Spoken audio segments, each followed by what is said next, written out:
আপনি বলছেন আল্লাহ সাহায্য, জিব্রাইল আসছে না, মারছে, আরো বেশি মারবে, বেশি মারবে, আরো বেশি খেলাবে। আল্লাহ পাক শোনাচ্ছে, ইয়া বানি আদামা। কেন আল্লাহকে ডাকছি পাওয়া যাচ্ছে না? খালি উত্তরটা নেন। আমরা মার খেয়ে শেষ হয়ে যাচ্ছি। 90 লাখ ইহুদি 200 কোটি মুসলমানকে নাকে দড়ি দিয়ে ঘোরাচ্ছে পৃথিবীতে। কুয়েত, কাতার, জর্ডন, লেবানন, মিশর, এগুলো কি সব মুসলিম রাষ্ট্র? কেউ কিছু বলছে না, কেউ কিচ্ছু বলছে না। মুসলমান শহীদ হয়ে গেছে, শহীদ ভাইয়ের লাশ ফিলিস্তিনিতে কুত্তায় ছিঁড়ে ছিঁড়ে খাচ্ছে। আরব দেখছে, কুয়েত দেখছে, কাতার দেখছে, জর্ডন দেখছে, মিশর দেখছে, গোটা বিশ্বের 200 কোটি মুসলমান তামাশা দেখছে। কেউ একটা কথা বলছে না। যাদের হাতে ক্ষমতা, যারা দুটো বম্বিং করতে পারে, যারা কথা বলতে পারে, যারা সাহায্য পাঠাতে পারে, তারা চুপচাপ বসে আছে। আমরা তো দোয়া করে যাচ্ছি, আর কি করবো বলুন? একটা দেশ পৃথিবীতে শেষ হয়ে গেল, ছোট্ট ছোট্ট মাসুম বাচ্চাগুলি শহীদ হয়ে গেল, কেউ একটা প্রতিবাদই করলো না। কোন জায়গায় আমরা চলে গেছি? মুসলমান, আমার তো চোখে মুসলমান আর পড়ে না। মুসলমান বলে কোনো আছে বলে আমি তো বিশ্বাস করি না পৃথিবীতে। মুসলমান কোন রাষ্ট্রনায়ক পৃথিবীতে আছে বলে বিশ্বাস করি না। যে কটা দেশ আছে সৌদি আরবের পাশে আসে, সবকটা ইহুদিদের দালাল, সবকটাই আমেরিকার পাঁচাটা গোলাম। তা না হলে আর ইসরায়েল এত বড় ক্ষমতা পায়? আমাদের দেশের কিছু সন্ত্রাসী আছে, তারা আবার এই সন্ত্রাসী ইসরায়েলদের পক্ষে মিছিল বার করে, সাপোর্ট করে। কি বলছি বুঝতে পারছেন না? 2 নম্বর পারা 8 নম্বর পৃষ্ঠা 5 নম্বর লাইনের 186 নম্বর আয়াত সূরা বাকারা। নবীকে প্রশ্ন করা হলো, হে আল্লাহর নবী, আমরা যখন আল্লাহকে ডাকবো, জোরে জোরে চিৎকার করে ডাকবো না আস্তে আস্তে ডাকবো? কিভাবে ডাকলে আল্লাহ সাড়া দেবে? কোন পদ্ধতিতে আল্লাহকে ডাকলে পাওয়া যাবে? এ প্রশ্ন যখন নবীর কাছে হলো, আমার আল্লাহ সাথে সাথে কোরআন দিয়ে উত্তর দিল, ওয়াইদা সাআলাকা ইবাদি আন্নি ফাইন্নী করিব। আল্লাহ বলছেন, নবী, আমার বান্দারা আপনার কাছে আমার সম্পর্কে যখন প্রশ্ন করে, সওয়াল করে যে আল্লাহ কত দূর, ডাকলে তাকে পাওয়া যাবে কিনা, তাকে ডাকলে আমরা কাছে পাবো কিনা, হে আমার নবী, আপনি মানুষদেরকে শুনিয়ে দিন, আন্নী ফাইন্নী করিব, তিনি বান্দার সব চাইতে কাছাকাছি, বান্দার নিকটে আছে। আচ্ছা, আপনার বাড়ির পাশে যদি এমএলএ সাহেবের বাড়ি থাকে, আপনি কি সেই চলে যাবেন, নাড়াজলে চলে যাবেন, মেদিনীপুর টাউনে চলে যাবেন, কেশপুরে যাবেন, না বাড়ির পাশে রাখবেন? কি বলছি বুঝতে পারছেন না? আল্লাহকে ডাকার জন্য প্রত্যেকটা গ্রামে একটা অফিস আছে, আল্লাহকে পাওয়ার জন্য প্রত্যেকটা গ্রামে একটা সেন্টার আছে, আল্লাহকে পাওয়ার জন্য প্রত্যেকটা গ্রামে আল্লাহর একটা অফিস ঘোষণা করা আছে। ওই জায়গার নাম হলো ক্লাব, তাই তো নাকি? মসজিদে আল্লাহকে পাওয়া যায়, যায় যায় যায়, ডাকার মতো ডাকলে আল্লাহকে পাওয়া যায়। এখন প্রশ্ন হলো, তাহলে কেমন ভাবে আল্লাহকে ডাকতে হবে? আমার আল্লাহ পাক পবিত্র কোরআনুল কারিমে আরো বলে দিচ্ছেন, আমি আল্লাহ কত দূর আছি, ওয়া নাহনু আকরাবু ইলাইহি মিন হাবুলিল ওয়ারিদ। 26 পারা 18 পৃষ্ঠা প্রথম লাইনে 17 নম্বর আয়াত, সূরার নাম কফ। আমার আল্লাহ বলছেন, নবী, এটাও শুনিয়ে দাও, বান্দার ঘাড়ের শিরা যে আছে, ওই মোটা মোটা শিরা ঘাড়ের কাছে যে আছে, তার চাইতে আমি আল্লাহ আরো বেশি বান্দার কাছে আছি।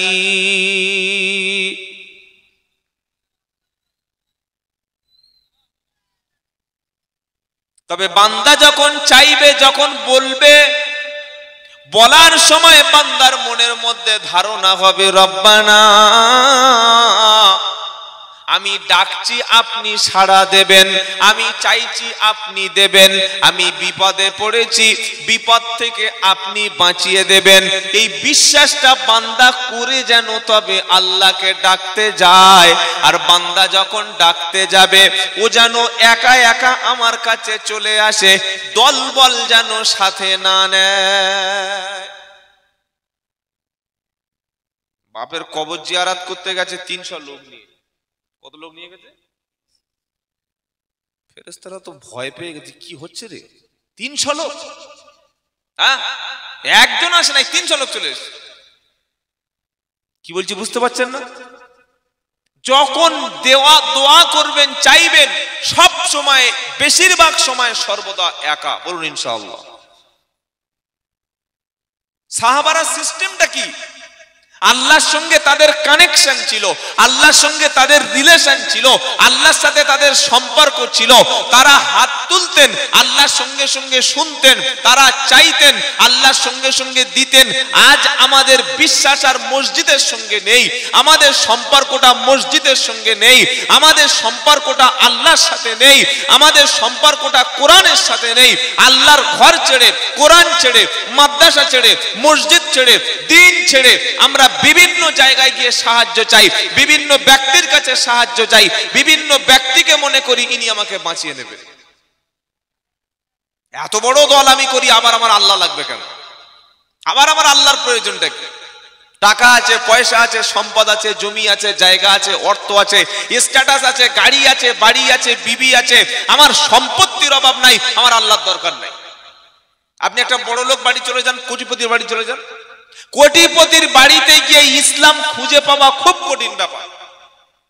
তার গেটের মধ্যে ঢুকে দেখি শুধু লেখা আছে এলাহি ভরসা, ঘরের মধ্যে ঢুকে দেখি বড় বড় কালো বুলডগ কুকুর ঢুকেছি, যে আওয়াজ করছে কানে পর্দা ফেটে যাবে। তো ভাই কুকুর পুষেছো? বললে তোমার ভাবি শখ করে পুষেছে। তো ভাবি দুটো কুত্তা পুষেছে? বললে একটা আমি ভালোবাসি, একটা তোমার ভাবি ভালোবাসে। যখন আমরা বিছানায় শুয়ে পড়ি, মাঝখানে দুটো কুত্তাকে দুজনে নিয়ে আদর করি। আর আমি বলি তুমি যখন বাইরে চলে যাও, বলে ভাবি আদর করে। বুঝে নেই কে আদর করে? এড়ে কুকুরের সাথে ভাবি আদর করে। মুসলমান, চিন্তা করতে পারছেন? এই হলো মুসলমানের অবস্থা। আর আল্লাহর নবী কি বললেন? যে বাড়িতে ছবি থাকে, ফটো থাকে, ও মুখ্যমন্ত্রী মমতার ফটো হোক, রাহুল গান্ধীর ফটো হোক, অধীর বাবুর ফটো হোক, অভিষেক ব্যানার্জির ফটো হোক, আর যে কোনো বড় পীর সাহেবের ফটো হোক, মুফতি সাহেবের ফটো হোক, নরেন্দ্র মোদীর ফটো হোক, গান্ধীজির ফটো হোক, বিরাট কোহলির ফটো হোক, আর আপনার বাপের ফটো হোক, আপনার মায়ের ফটো হোক, আপনার ছেলের ছবি হোক, যে বাড়িতে কোনো ছবি থাকে, ফটো থাকে, কোনো মূর্তি থাকে, ওই বাড়িতে আল্লাহর রহমতের ফেরেশতা আসে না। একটা ঘর খুঁজে বার করুন মুসলমানের যেখানে ছবি নাই, ফটো নাই। আপনি বলছেন আল্লাহ সাহায্য, জিবরাইল আসছে না, মারছে, আরো বেশি মারবে, বেশি মারবে, আরো বেশি কেলাবে। শখ করে কুকুর পুষেছে 60,000 টাকা দিয়ে, আর শখ করে বাড়িতে কুকুর পুষেছে 80,000 টাকা দিয়ে, আর বাড়ির পাশে গরিব মানুষ ক্ষুধার জ্বালায় ছটফট করে, জীবনে খেতে দেয় না। এর নাম নাকি মুসলমান। মুসলমান কে? ফজল খরচ করে সে মুসলমান, যে অতিরিক্ত খরচ করে ফজল সে মুসলমান। আল্লাহ পাক তাই শুনিয়ে দিয়েছে, তুমি মুসলমান হও, তবে আমি আল্লাহ তোমার কথা শুনবো। কোরআন শোনাচ্ছে, ইয়া বানি আদামা খুদু জিনাতাকুম ইনদা কুল্লি মাসজিদিন ওয়া কুলু ওয়াশরাবু ওয়া লা তুসরিফু ইন্নাহু লা ইউহিব্বুল মুসরিফিন।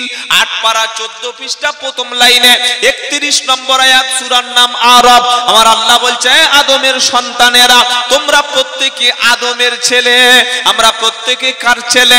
আদমের ছেলে। ও হিন্দু আদমের ছেলে, খ্রিস্টান আদমের ছেলে, মুসলমান আদমের ছেলে, মুচি আদমের ছেলে। পৃথিবীর যত ব্যক্তি আছে সকলে একই মানুষ থেকে এসেছে।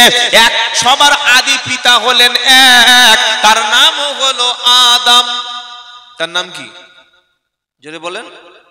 আল্লাহ বলছেন, এ আদমের সন্তান, তোমরা যখন নামাজের কাছে যাবে, নামাজের নিকটবর্তী যখন হবে, তোমরা যখন আল্লাহর সঙ্গে সাক্ষাৎ করতে আসবে, তোমার রবের সঙ্গে দেখা করতে আসবে, খুদু জিনাতাকুম ইনদা কুল্লি মসজিদ, তোমরা যখন আমার সাথে আমার সামনে মসজিদে দেখা করতে আসবে, সবচাইতে উত্তম পোশাকটা, সবচাইতে সুন্দর পোশাকটা, সবচাইতে মার্জিত পোশাকটা, ভালো পোশাকটা পরে তোমরা আমার সাথে দেখা করতে আসবে।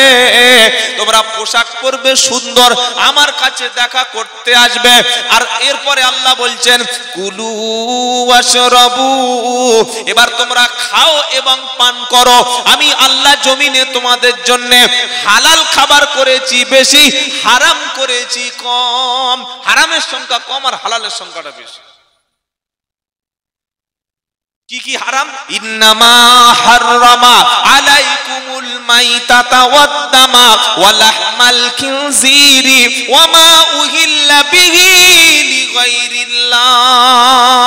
দ্বিতীয় পারা 5 পৃষ্ঠা, প্রথম লাইনের 173 নম্বর আয়াতে, সূরা বাকারার ওই আয়াতের শুরুতে আমার আল্লাহ বলছেন, নিশ্চয়ই আমি তোমাদের জন্য হারাম করেছি মৃত বস্তু। 2 নম্বর হলো রক্ত, তৃতীয় হলো শূকরের মাংস, 4 নম্বর হলো আল্লাহ ছাড়া অন্য কারণ নামে যেগুলি জবাই করা হয়, যেগুলি মান্নত করা হয়, যেগুলি উৎসর্গ করা হয়, এগুলি সব তোমাদের জন্য হারাম, বাদ বাকি সব হলো হালাল। বাংলাদেশের লোকেরা এখন ঘোড়া খাচ্ছে, শুনেছেন? কি খাচ্ছে? ঘোড়া। ঘোড়া ওখানে বিফ পাওয়াটা খুব কঠিন। 800 টাকা 900 টাকা কেজি, 900 টাকা করে। আমি আসামে দেখেছি প্রায় 700 টাকা করে বিফ কেজি, ত্রিপুরায়ও দেখেছি প্রায় 600-700 টাকা কেজি। বাংলাদেশেও তো আরো বেশি, 800-900 টাকা কেজি। তো বাংলাদেশের কিছু লোক বললো, এক কাজ কর, ঘোড়া খা। ও জায়েজ না জায়েজ, হালাল হারামের প্রশ্নটা আলাদা। এক সময় আল্লাহ নবী সাল্লাল্লাহু আলাইহি ওয়াসাল্লাম বলেছিলেন জায়েজ খাওয়াই শুরু করবে। কি ভয়ঙ্কর একটা জাতি, ঘোড়া খাওয়া শুরু করেছে। 200 টাকা 250 টাকা কেজি একদম লাল লাল মাংস চালিয়ে দিয়ে যাচ্ছে। কি বলছি বুঝতে পারছেন না? মানে খাবে, মাংস খেতে হবে। আর আমরা যারা বাঙালি, আমাদের মাংসটা খুব পছন্দ। কি বুঝলেন? প্রতিদিন 300 টাকা উপার্জন করে, ও 4 কেজি মাংস কিনে বাড়ি চলে আসছে, সবাই মিলে খাবে। 200 টাকা উপার্জন, এইরকম বড় একটা রুই মাছ, কাতলা মাছ 500 টাকা কিনে চলে আসছে। আয়ের চাইতে ব্যয় বেশি কারা করে? মুসলমান জাতি।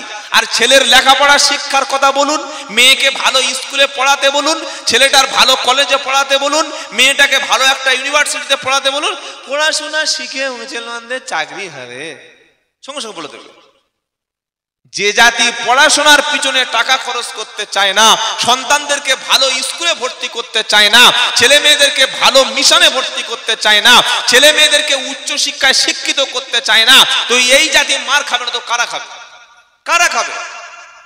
এক সময় আমাদের অবস্থা খারাপ ছিল, পয়সা ছিল না, টাকা ছিল না। এখন কিছু না কিছু তো পয়সা আমাদের হাতে এসছে। আর ইসলামী শিক্ষার কথা বললে ও ভাষায় বলা যাবে না। যেটা অচল ছেলে, যার বুদ্ধি নাই, জ্ঞান নাই, মেধা নাই, এক্সপেরিয়েন্স নাই, ক্লাসে বারবার ফেল করে, মোটেই হবে না, ওকে ধরে নিয়ে বলছে হুজুর এতিমখানায় দিচ্ছি, আপনি মানুষ করে দিন। তো যার বাপ মানুষ করতে পারেনি, হুজুর তার মানুষ করবে। কি বুঝতে পারছেন না? ভালো ছেলে মাদ্রাসায় কেউ দেয়? যে মালটা অচল মাল, এবার যাবে খারাপ রাস্তায়, মদ মাতালে হবে, নারীবাজ হবে, বললে ধরে নেই এতিমখানায় দিয়ায়। তো একটা পচা আলু যদি গোডাউনে থাকে, পুরো মাল সব পচিয়ে দেয়। কি বুঝলেন? এই হচ্ছে আমাদের শিক্ষার অবস্থা। শিক্ষার পিছনে পয়সা খরচ করতে আমরা চাই না। যতক্ষণ আপনার সন্তানকে আপনি লেখাপড়া শিক্ষা দেবেন না, আমি আব্দুল্লাহ জুবায়ের কেন, আমার 14 পুরুষ যদি সারা জীবন এসে বক্তব্য করে যায়, যত বড় পীর সাহেব আর মুফতি সাহেব আপনাদের বক্তব্য করে যাক বা আমাদের সমাজে বুঝিয়ে যাক, আমরা নিজেরাই যতক্ষণ সচেতন না হব, আমরা যতক্ষণ নিজেরা শিক্ষা নিয়ে আমরা আলোচনা না করব, আমাদের সন্তানগুলি ভালো স্কুলে, ভালো কলেজে, ভালো মাদ্রাসায়, ভালো মিশনে, ভালো স্কুলে যতদিন না আমরা পড়াবো, আমাদের জন্য অন্য কেউ প্রতিবাদ করবে না। কে আপনার জন্য কাঁদতে যাবে? কে আপনার জন্য বলতে যাবে? সেজন্য প্রথম দরকার হলো শিক্ষা। 30,000 টাকা বক্তাকে দিতে পারি, যোগ্য শিক্ষিত এডুকেটেড ইমামকে কেন মসজিদে 15,000 টাকা দিতে পারি না? 3,000 টাকা ইমাম রেখেছে, ফজরের নামাজ পড়তে গিয়েছে, ইমাম সাহেবের এত বৃদ্ধ মানুষ, ফজরের সময় ওযু করে এসেছে, রুকুতে গিয়েছে, টপ টপ 2 ফোঁটা লোনা জল পড়ে গেছে, পেশাব বার হয়ে গেছে, ওই অবস্থায় চালিয়ে দিয়েছে। কি বলছি বুঝতে পারছেন না? আজকের একটা মসজিদ দেখুন, মসজিদে লাইব্রেরি নাই। মসজিদে লাইব্রেরি নাই, অবাক হয়ে যায় যে মসজিদে লাইব্রেরি নেই কেন, মসজিদে কেন বই নাই, খালি 300 পিস কোরআন শরীফ, 400 পিস কোরআন শরীফ। আরে ভাই, আরবি কোরআন আর দরকার নেই তো, যা আছে ওই লোক পড়ে এখন পড়ুক না কয়েকশো বছর। কি বলছি কথা বুঝতে পারছেন? ভুল ব্যাখ্যা করবেন না। যে কোরআনগুলো আরবিতে আছে ওগুলো এখন পড়ুক না, আবার 10 পিস কোরআন শরীফ আরবিতে দিচ্ছে কেন? ভালো কিছু বই এই মসজিদে একটা লাইব্রেরি করে দেওয়া যায় না? বিশ্বনবীর জীবনী, সাহাবাদের জীবনী, মুসলমানদের ইতিহাস, ভারতবর্ষের ইতিহাস, ওমর ফারুকের ইতিহাস, সালাউদ্দিন আইয়ুবীর ইতিহাস, কারা ছিল আমাদের মুসলমান নেতা, কারা ছিল আমাদের লিডার, তাদের সম্পর্কে আলোচনা আজকের মসজিদগুলিতে হয় না। ইমাম যদি জুমার দিন কথা বলে, ইমাম যদি জুমার দিন ভালোভাবে খুতবা দেয়, ইমাম যদি মানুষকে সচেতন করে, ইমাম যদি রাজনীতির বিষয়ে মানুষকে সচেতন করে, সেক্রেটারি বলছে হুজুর মসজিদে রাজনীতি করবে কেন, মসজিদে সব বলবে কেন? তো মসজিদে বলবো না কি তোমার কবরে গিয়ে বলবো? মসজিদে যদি রাজনীতির সম্পর্কে মানুষকে সচেতন না করা হয়, কোন জায়গায় বলবো? সারা জীবন টুপি মাথায় দিয়ে, সারা জীবন তোমাদেরকে মাথায় টুপি দিয়ে ধোকা দিয়ে এসছে। আপনারা প্রত্যেকে জানেন যে বিলটা পাস হয়েছে ওয়াকফ আইন। এই বিল পাস হওয়ার আগে বিহারের নীতিশ কুমার আর চন্দ্রবাবু নাইডু, এই দুইজন বেঈমান হারামখোরগুলো রমজান মাসে মাথায় টুপি দিয়ে পাঞ্জাবি পরে মুসলমানদের সাথে ইফতার করেছে। কি বলছি বুঝতে পারছেন না? ইফতারে সবাইকে ওয়েলকাম, যে কোনো হিন্দু ভাই, খ্রিস্টান ভাই, জৈন, শিখ সবাই ইফতার খেতে পারে। ইসলাম অত ছোট না যে ইফতার খেলে তাকে মেরে বার করে দেবে, সে ধর্ম ইসলাম না। আপনার মসজিদে একটা হিন্দু আসতে পারে, বসতে পারে, কিছু জানতে আসতে পারে, শিখতে আসতে পারে, কিছু সাহায্য চাইতে আসতে পারে। কোন মসজিদে যদি একজন হিন্দু বোন এসে বলে যে আমার মেয়েটার বিয়ে হচ্ছে না, আপনি টাকা দিলে জাহান্নামে যাবেন না? এর জন্য সওয়াব আছে? বলুন, জোরে বলুন, সওয়াব আছে। একটা খ্রিস্টান যদি বলে যে আমার ছেলেটা ক্যান্সার আক্রান্ত, তার টাকা লাগবে, মসজিদ থেকে যদি 5,000 টাকা দেওয়া হয়, সওয়াব হবে না গুনাহ হবে? কিন্তু কষ্ট লাগে কোন জায়গায়? বিহারের নীতিশ কুমার আর চন্দ্রবাবু নাইডু, এই দুই বেঈমান মাথায় টুপি দিয়ে বড় পাঞ্জাবি পরে রমজান মাসে মুসলমানদের সাথে ইফতার করলো, আর পার্লামেন্টে ওয়াকফ বিল পাস হওয়ার সময় এই বেঈমান দুটো ওয়াকফ বিলের পক্ষেই ভোট দিল। কি বলছি বুঝতে পারছেন না? কাদেরকে ইফতার খাওয়াচ্ছেন, কাদেরকে ইফতার মজলিসে ডেকে ডেকে বসাচ্ছেন, ভালো করে বুঝুন। আপনার শত্রুকে, আপনার বন্ধুকে এটা চিনতে শিখুন। সেজন্য আমাদের প্রত্যেকের সচেতন, শিক্ষিত এবং সামাজিক, দেশপ্রেমিক, ধর্মপ্রেমিক, কোরআনওয়ালা হতে হবে। আমি অনুরোধ করে যাচ্ছি, আপনার মসজিদে যেন একটা লাইব্রেরি থাকে। পড়াশোনা না করলে জাতি জানবে কি করে? তো আল্লাহ কি বলছেন? কুলু ওয়াশরাবু, বান্দা তুমি খাও এবং পান করো, খাও এবং পান করো, তবে শর্ত আছে একটা, ওয়ালা তুসরিফু, তুমি যেন অপচয় করো না, কারণ ইন্নাল্লাহা লা ইউহিব্বুল মুসরিফিন, অপচয়কারীকে আমার আল্লাহ কখনো ভালোবাসে না। অতিরিক্ত যারা খরচ করে। আবার এই কথাটা সূরা ফুরকানে আল্লাহ বলছেন, কি বলছেন? ওয়াল্লাযীনা ইযা আনফাকু লাম ইসরিফু ওয়া লাম ইয়াকতুরু ওয়া কানা বাইনা যালিকা কওয়ামা। 19 পারা 4 নম্বর পৃষ্ঠার ডান দিকের পৃষ্ঠার ঠিক 4টে লাইন উপরে আমার আল্লাহ পাক শুনিয়ে দিচ্ছে ওয়াল্লাযীনা ইযা আনফাকু, আমার মুমিন বান্দা যারা, আমার খাস বান্দা যারা, আল্লাহর ইবাদুর রহমান যারা, তারা যখন অর্থ ব্যয় করে, তারা যখন খরচ করে, লাম ইসরিফু ওয়া লাম ইয়াকতুরু, তারা অপচয় করে না, আবার কার্পণ্য করে না, অতিরিক্ত উল্টো পাল্টা খরচ করে না, আবার কৃপণ বকিলের মতো টাকা শুধু জমিয়েছে, টাকা শুধু অর্থ সম্পদ জমিয়েছে, একটা টাকাও দিচ্ছে না, বাড়াবাড়ি করে না, আবার অপচয়ও করে না। তারা কি করে? আল্লাহ পাক শোনাচ্ছে ওয়াল্লাযীনা ইযা আনফাকু লাম ইসরিফু ওয়া লাম ইয়াকতুরু ওয়া কানা বাইনা যালিকা কওয়ামা, তারা এই দুইয়ের মাঝামাঝি তারা অর্থ ব্যয় করে, বাড়াবাড়িও নাই আবার কমেও নাই। মুসলমানদের বাড়ির বিয়েতে 8 লাখ 10 লাখ টাকা খরচ হলো, আর ওই বিয়ে বাড়িতে 500 বরযাত্রী খেলো, ইমাম সাহেবের টাকা দেওয়ার সময় কত বলুন কত হুজুর? বিয়ে পড়ানো 1000 টাকা রেজিস্ট্রি করে নাকি? শুধু আচ্ছা 1000 টাকা, তা তো অনেক বেশি দিচ্ছে আপনাদের।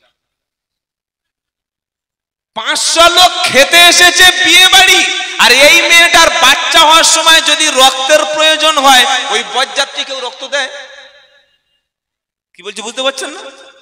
খেয়েছে 500 জন, বিফ, মাটন, চিকেন, কত আইটেমের খাবার।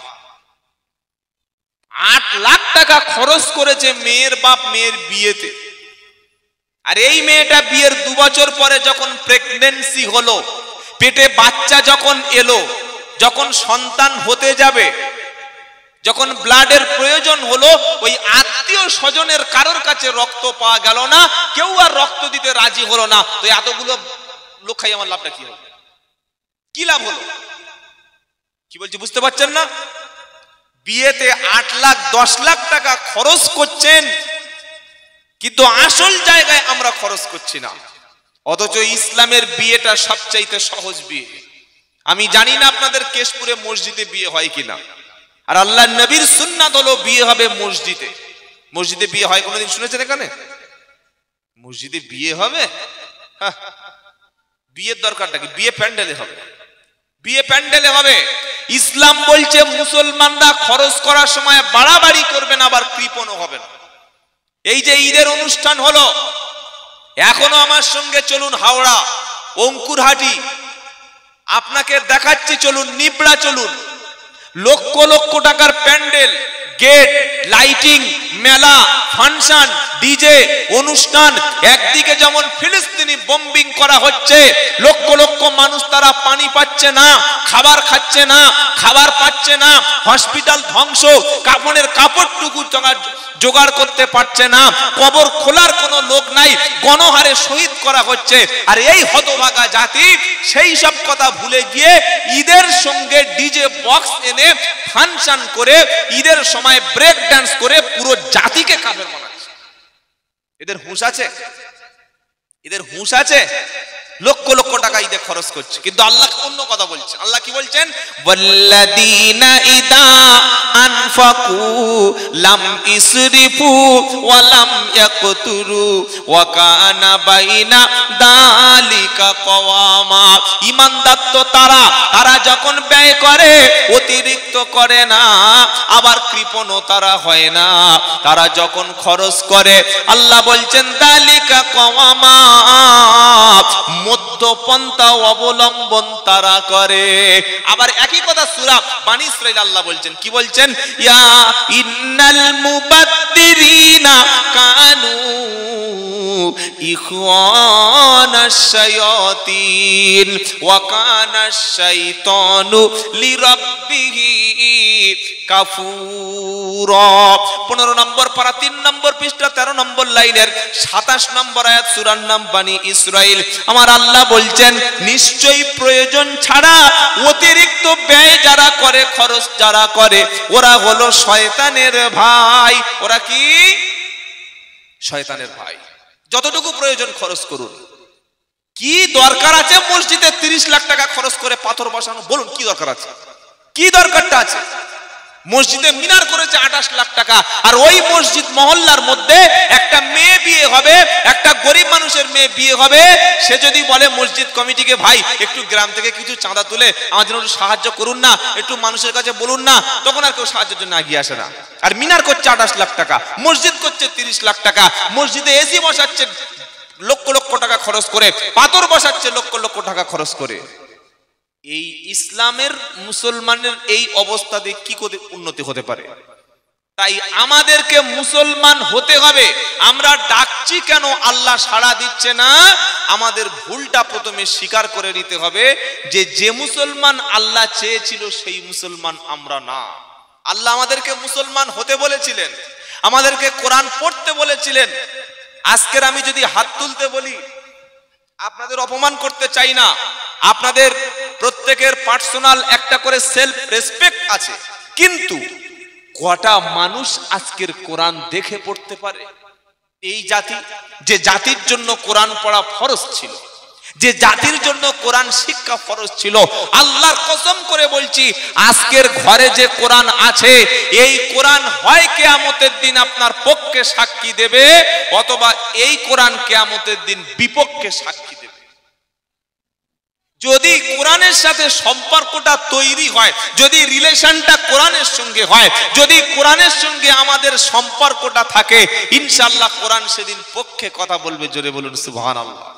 কেউ পক্ষে থাকবে না, কেউ আগিয়ে আসবে না, কেউ বাঁচাতে কিয়ামতের দিন আসবে। ইয়াউমা ইয়াকুমুর রূহু ওয়াল মালাইকাতু সাফফা লা ইয়াতাকাল্লামুনা ইল্লা মান আদিনা লাহুর রহমানু ওয়া ক্বালা সাওয়াবা যালিকাল ইয়াউমুল হক ফামান শাআ আত্তাখাযা ইলা রাব্বিহি মাআবা ইন্না আনদারনাকুম আযাবান করিবা ইয়াউমা ইয়ানদুরুল মার'উ মা কদ্দামাত ইয়াদাহু ওয়া ইয়াকুলুল কাফিরু ইয়া লাইতানি কুনতু তুরাবা। এটা সূরা নাবা 30 পারা, সূরা নাবার প্রথম সূরার শেষ অংশে আমার আল্লাহ পাক শোনাচ্ছে, ইয়াউমা ইয়াকুমুর রূহু ওয়াল মালাইকাতু সাফফা। জিবরাইল যেদিন দাঁড়িয়ে যাবে, ফেরেশতারা যেদিন সারিবদ্ধভাবে দাঁড়িয়ে যাবে আল্লাহর সামনে, সেদিন আপনার পক্ষে কেউ কথা বলতে আসবে না, কোনো উকিল সেদিন খুঁজে পাওয়া যাবে না, সেদিন কেউ আপনার জন্য মামলা লড়ার জন্য আসবে না, আপনার পক্ষে মুখ কেউ খুলবে না, কেউ ওকালতি করতে আসবে না। আর কথা যে বলবে সত্য কথা বলবে, মিছে কথা সেদিন বলার কোনো সুযোগ থাকবে না। দুনিয়ায় বিপদে পড়লে মোটা মোটা টাকা দিয়ে উকিল পাওয়া যায়, যত বড় চোর হোক, যত বড় গুন্ডা হোক, টাকা থাকলে জামিন পাওয়া। ভারতবর্ষে যত মেম্বার অফ পার্লামেন্ট বা সদস্য আছে, এক একজনের বিরুদ্ধে 28-30টা করে মামলা আছে। আপনারা জানেন না? 28-30-40টা করে মামলা আছে, এক একটা এমপির নামে, এক একটা এমএলএ এর নামে। কই ওদেরকে কেউ ধরে ছুঁক? পুলিশের বাবার ক্ষমতা না ওদের অ্যারেস্ট করা। কেন? ও সুপ্রিম কোর্টে এমন উকিল দেবে, 2 কোটি 3 কোটি টাকা এক একটা উকিলের ফিস দিয়ে দেবে, দিয়ে আরামসে তারা ঘুরবে। আর একটা গরিব মানুষ ধরা পড়েছে, এমন ভাবে ওর জেলে দেবে, জামিনের রাস্তা পাওয়া যাবে না। তাই আমরা একটা কথা সবাই বলি, কি বলি? আইন সবার জন্য, জোরে বলেন, মিথ্যা কথা, পাকা মিথ্যা কথা। আইন সবার জন্য সমান না। নেতাদের, মন্ত্রীদের, প্রভাবশালী ব্যক্তিদের, টাকাওয়ালা লোকদের, কোটিপতি ব্যক্তিদের জন্য আইনটা সহজ, এদিক থেকে জেলে ঢুকছে, ওদিক থেকে জামিন মিলছে। আর নিরপরাধ মুসলমান, নিরপরাধ সংখ্যালঘু, নিরপরাধ নিচু জাতের মানুষ, একবার যদি কোনো কারণে তাদের গ্রেফতার করা হয়, সারা জীবন জেলে পচিয়ে মারবে, জামিনের রাস্তা পাওয়া যাবে না। আইন সবার জন্য সমান, এটা মিথ্যা কথা। আইন সবার জন্য সমান, এটা আল্লাহর আদালতে সত্য কথা, দুনিয়ার আদালতে সত্য কথা না। কি বলছি কথা বুঝতে পারছেন?